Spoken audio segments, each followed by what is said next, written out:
most of the time. Yeah, but she has all the substance. Cause Yeah, right. I don't know how to carry on after a certain point.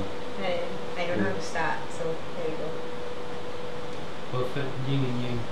Yeah, I guess so. I want to be the yang is the white, right? I don't know, you're not the Chinese person. You ask the Malay guy.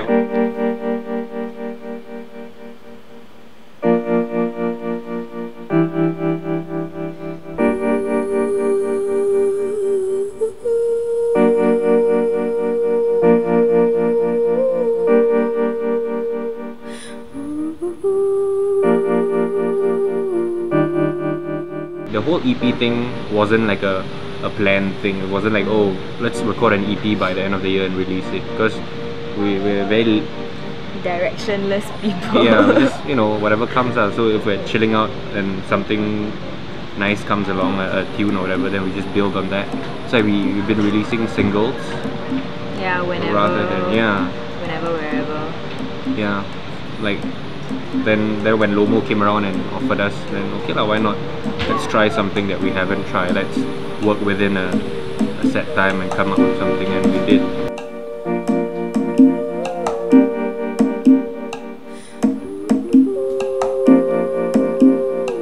I had a look through the keyhole, then I took a bullet to the eye. Do you translate, because it's a Portuguese/Gaelic word that has no direct English translation, so the closest you can get to in English is that feeling of absence. Yeah, so it's like a pocket of absence. Yeah. The word is a feeling, but it's a noun.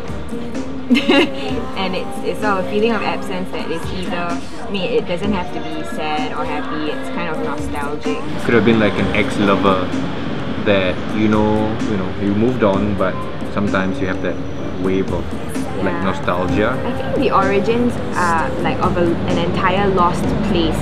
So is it Gaelic or something? No, there's a Welsh equivalent for it. Oh yeah, I think it's Here like, you know, like longing for an old Wales or an old whatever, like that whole town that used to be an old country, I guess.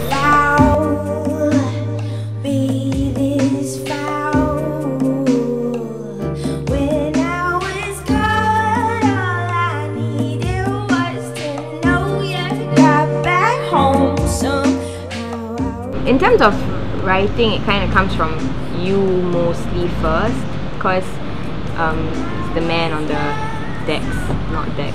computer, and with all the, you know, so you're the one who chooses the patches, the vibe, the beats. I build on it later, so it's more sort of flexible and chill, because we don't have to 2 hours in the studio, let's write or let's jam. So we just kind of draw it out. Because we're always hanging out, and yeah, we just kind of have our own. Electronics is easier, I guess. You don't need amps and easier to coordinate with people.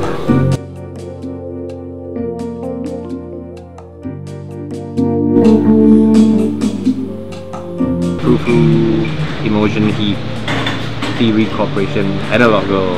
Analog Girl. Yeah. She's been like supporting us since day one. Yeah. And we owe a lot to her. Rocks, various things like books that we read, or it's mostly emotions, I guess. Yeah. Right. Like lyrics, she can talk more about that, but you know, sometimes because I ride a bike, and somehow because there's a lot of free time to think when you're on the expressway at night, and then it's very introspective. Then okay, then suddenly a tune comes. Okay.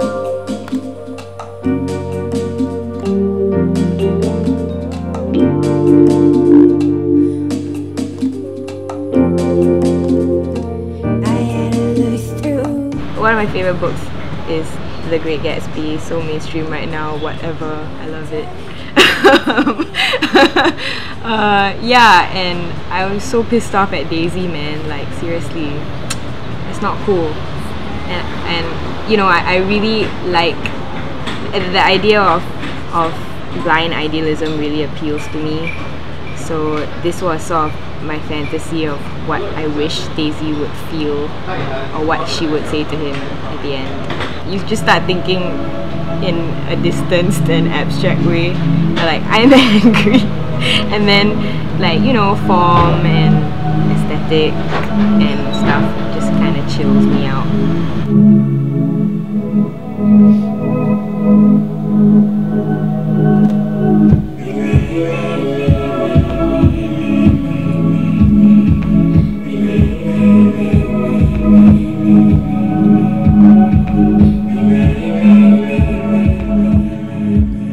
There have been an astounding number of people who are so willing to just help us out, which has been really, really incredible. True. Case in point, Jason Tan from Syndicate slash October slash Life of Geniuses.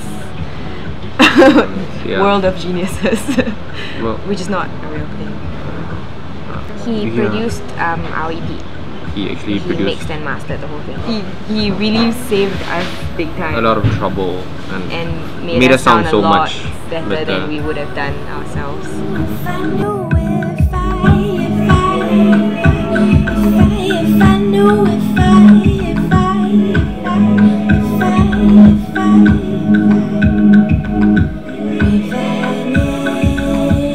we disappear in a cloud of smoke, in a cloud of smoke,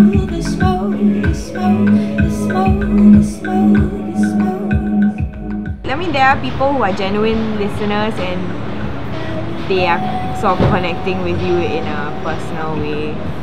But there are just a lot of like scenesters or whatever you want to call them who just want to find out what's popular and like it so that they can be there. And they tend to be the most enthusiastic, like, oh, I love your stuff, blah blah blah, and then, oh, can you do a show for me next weekend? I need, so you sing jazz piano, right? And I'm like, nope. So there are a lot of people like that. So the support is there, but you don't know whether it really is on that level. But I mean, support on a broad scale is definitely growing, and thanks to like Lush. thanks to Lush plays like lots local of stuff. Yeah, Lush loves local. people like hashtag. Bandwagon. We love Bandwagon too. Lots of people have been doing a lot of work to expand and excite. I think our happiest moments are when people write to us and say like, hey, I really like this song, or like, this song speaks to me, or whatever. Doesn't matter where you're from. Yeah, that's kind of why we do it. Well, back then it was different, right? Like, less, like all the underground shows and all the crazy, Oh, that's true. like a lot more life in an uncontrolled manner.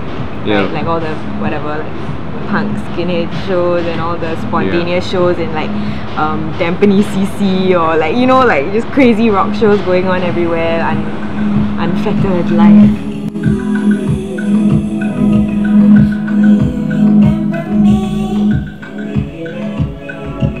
It's hard to identify a sound, but I think it's easier to identify a feeling.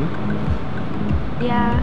Yeah, like some of our favorite local acts are not even electronic, like Plain Sunset, Serenade, like, and there's always that feeling of saudade, I guess, that whole like emptiness or that feeling of what is Singapore, where you belong, that Like